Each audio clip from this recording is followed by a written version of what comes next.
So this is a super relevant question for a ton of people. Is my $5 daily coffee habit actually hurting my finances? So when you look at this question, it's just $5, but you have to ask yourself, is it really that harmless of a treat each day? If you add it up, $5 a day is $150 a month, which is $1,800 a year. That's not nothing whatsoever. $1,800 is huge for a lot of people when it comes to their budget. Think about it though, if it brings you joy, if you're hitting your savings goals, if you're taking care of debt, if you have a budget and it's accounted for, chances are it's fine because you accounted for it.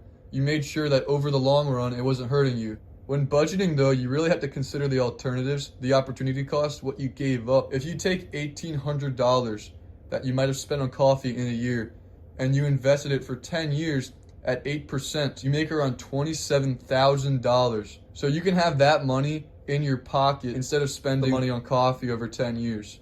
But it's up to you really. You can decide to spend the money on a coffee stock. You can make it at home. You can have that opportunity. There's alternatives, but if it brings you joy on a daily basis, make sure that you're budgeting for it. You have to really weigh the costs. A lot of people, they look at $5 a day and they say, oh, that's nothing, but they don't consider how it builds up. If you're considering how it builds up, if you're considering the opportunity cost and what you give up in order to finance this habit, if it adds to your life on a daily basis and you calculate all of this and you realize that it's worth it for your $5 a day coffee that adds to your life, it may be a good decision. It may be a habit that you're willing to spend on. But at the same time, make sure you're aware of these costs. Make sure that you're making a smart decision. Make sure your money goes where you want it to go in the long run. Make sure you're making the decision and you're not getting tricked by spending money.